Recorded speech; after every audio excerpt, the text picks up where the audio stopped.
So, okay mga Lods. Sayang, no? Nandyan na tayo kanina, oh. Lamang na tayo ng 11. Hindi pa natin na alagaan yung lamang.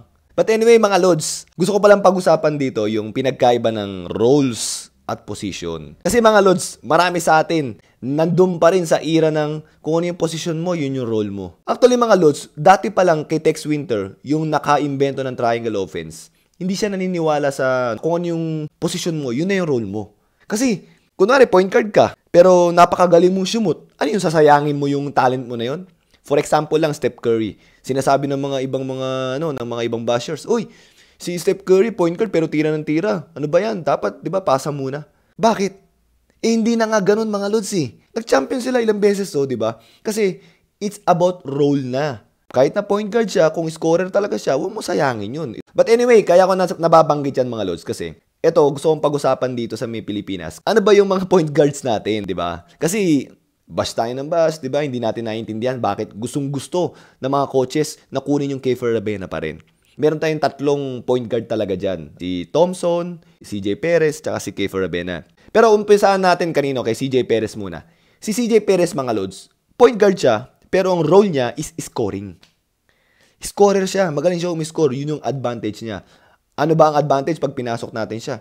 E di, mas may firepower tayo dun pa lang sa point guard.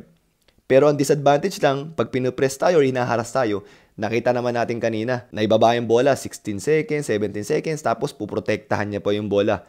So, nangyayari, by 12 seconds, 10 seconds, tsaka niya may re-release yung bola, halos wala ng oras. So, mapipilitan kunin yung Jordan Clarkson yung bola sa ibabaw. Tapos mag-effort pa siya para lang makuha niya. Hanggang sa 8 seconds na lang. So, ano pang gagawin niya? Magmula sa ibabaw, pipilitin niyang i-drive, alam mo yung pipilitin niyang mag-create, mapapagod na yung Jordan Clarkson. Kung makikita niyo, habang binababa niya yung bola, inaalala niya pa kung paano protektahan yung bola pag meron nang namumressure sa kanya.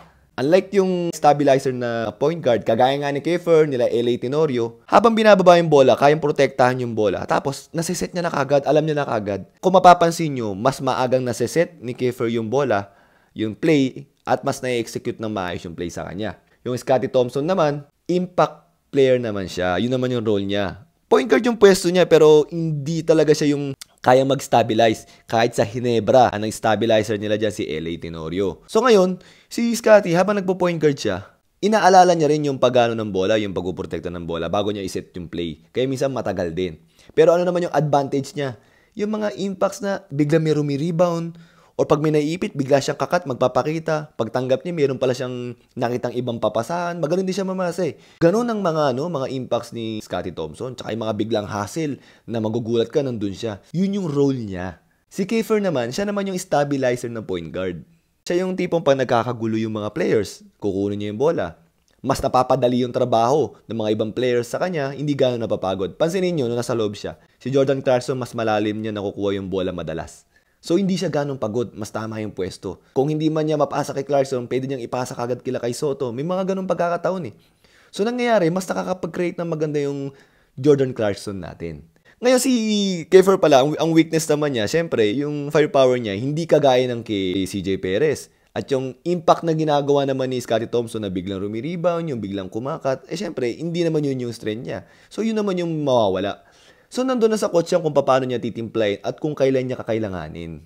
Ako, tingin ko, kunwari, ilalabas mo yung Jordan Clarkson, pwede mo ipasok yung CJ Perez as point guard. Para sa point guard pala, meron ka ng firepower. Yung Dwight Ramos naman, tsaka yung Jordan Clarkson, nakita nyo, nagbababa rin naman ng bola.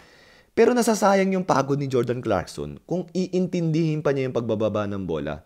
Actually, mga Lods, hindi to kwento-kwento lang. Kasi ako rin mismo, nakakapagbaba ako ng bola, nakakapag-point guard din ako. Pero pagka magulo na, mas gusto ko may stabilizer akong point guard eh. Yung kagaya ng Alan Mangas, kagaya ng Marcel Arellano, yung mga ganun. Mga stabilizer ng point guard dyan. Sa PBA, yung nga sila LA Tenorio, sila Jason Castro. Sana nauunawaan yung kaibahan ng mga point guards. Pare-pare silang point guards, pero iba-iba sila ng mga skill set at mga roles. So, ganun din dyan. So, mga Lods, sana may kwenta tong sinasabi ko. Iba gusto nyo, European? Eh, yun, ganyan sa Europe. Hindi yung pag point guard ka lang. Kaya ko rin naman sinasabi to kasi gusto ko mabalitan yung culture natin na ang dami pa rin nakakahon sa point guard, ganito ka lang. Sa ibang bansa, Lods, ganito na yung ginagawa. Roles. Kahit na meron kayong mga positions na nilalaro. Sana naiintindihan nyo to mga Lods, and sana makasilat tayo dito sa FIBA World Cup na to. Kanina nakaka-proud kahit na tambak tayo, never say die pa rin. Sana lagi tayong gano'n. Yun lang mga Lods, thank you!